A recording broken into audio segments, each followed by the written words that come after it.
अधिपती किती वेगळा वाटला ना आज. त्याच्या पर्सनॅलिटीचा हा पैलू आज पहिल्यांदा बघायला मिळाला. बाबा बघा ना, आता अधिपतींचं आणि आईंचं नातं बदलण्याची शक्यता निर्माण झाली. ती दुर्गेश्वरी नतद्रष्टच आहे, पण तिनं हा गोंधळ घातला नसता तर अधिपतीला चारूसाठी स्टँड घेताना बघता आलं नसतं आपल्याला. नाही, पण जे घडलं ते खूप चुकीचं घडलं बाबा. अक्षरा, महत्वाचं हे आहे की अधिपतीला कळलं हे सगळं चुकीचं घडतंय. एक दोन क्षण मला असं वाटलं होतं की भुवनेश्वरीची बहीण आहे म्हणून दुर्गेच्या बाबतीत तो सॉफ्ट होतोय का काय, आणि नेहमीप्रमाणे सगळ्याचा दोष पुन्हा चारूला देतोय का काय. पण त्यानं नाही केलं तसं. अगदी अनपेक्षितपणे त्यानं चारूची बाजू घेतली. बाबा अनपेक्षित नाही, उलट अधिपती कुठली चुकीची गोष्ट असली ना की तिच्या विरोधात स्टँड घेतातच. मग ती चूक कोणाची असो, अधिपती नेहमी चुकीच्या गोष्टींच्या विरोधात उभे राहतात. आज पहिल्यांदा चारूसाठी स्टँड घेतला त्यानं, आपल्या आईसाठी. एक पायरी त्यानं ओलांडली आज. आता त्यानं दुसरीही ओलांडावी. त्यानं एकदा आई म्हणावं तिला बस. होईल, तेही हळूहळू होईल बाबा. मी तुम्हाला म्हटलं होतं ना, अधिपतींना वेळ दिला की ते स्वतः तिथे पोहोचतील.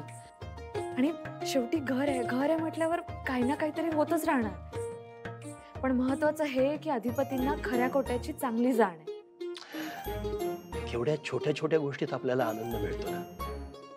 इतके दिवस तो फक्त भुवनेश्वरीची बाजू घेऊन बोलायचा, आज चारूच्या बाजूने बोलला तर केवढं समाधान वाटतंय. मी तेच म्हणते बाबा, अधिपतींना हळूहळू कळेल आई कशा आहेत आणि मग त्यांच्यातलं नातं फुलत जाईल. शेवटी रक्ताचं नातं ना बाबा. असे किती दिवस एकमेकांपासून दूर राहतील. खरंय तुझं अक्षरा बाळा. मी खूप आतुरतेनं वाट बघतोय त्या दिवसाची, ज्या दिवशी हा मुलगा तिला आई म्हणून हाक मारेल. आज हे झालंय ना बाबा, उद्या ते पण होईल. नक्की घडेल. आज नेमके घटस्थापनेच्या दिवशी देवी समोर हे सगळं हे असं घडलं याचं वाईट वाटलं मला. पण आता वाटतंय की देवीच्या मनात काहीतरी वेगळं आहे.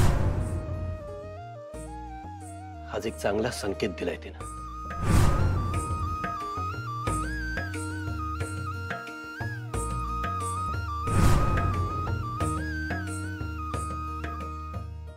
पण त्या कुठल्या तर बाईसाठी मावशीला असं बोलताना कसं काय वाटलं नाही ग त्याला? काय कुठली तरी बाई? चंचे अक्कल का तुला? त्या घराच्या मालकीन बाई आहेत. या घराची खरी लक्ष्मी आहेत त्या. दुर्गे, तुला एक सांगून ठेवते, मागायची खीर तर त्या चारूबाईंनी ठेवली नव्हती ना. बघ तर या घरात काय बी न्यायच उरला नाही. जा घराबाहेर.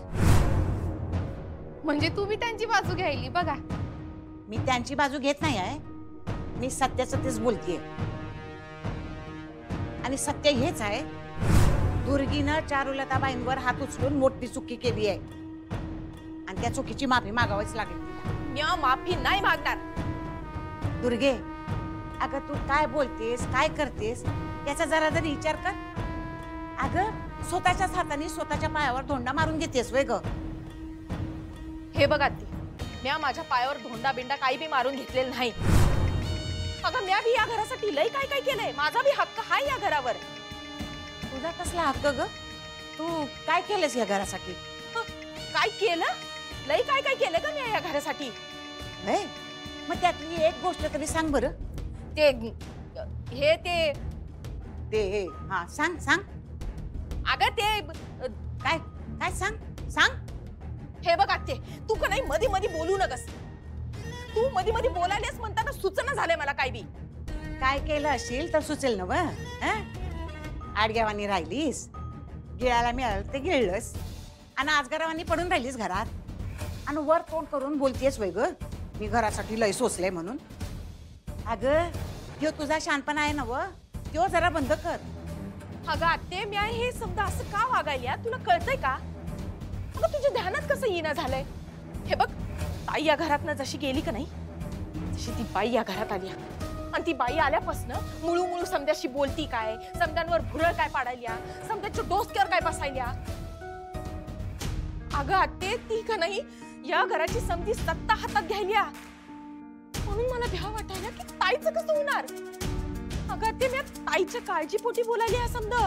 आता भुवीची काळजी तू करणार वय? भुवी सक्षम आहे स्वतःची काळजी घ्याया. अगं तिनं एवढा मोठा डोलारा उभा केला, तिची काळजी तू करणार वय ग? अगं आमचं जाऊ दे, पण देवाला तरी घाबर. तो बघतोय. अगं देवीच्या दिवशी घरच्या लक्ष्मीचाच बाभाडे काढलेस का ग? इथं केलेलं इथंच भोगावं लागतंय, हे ध्यानात ठेव. ए आजी चंचे, तू गप्प बस.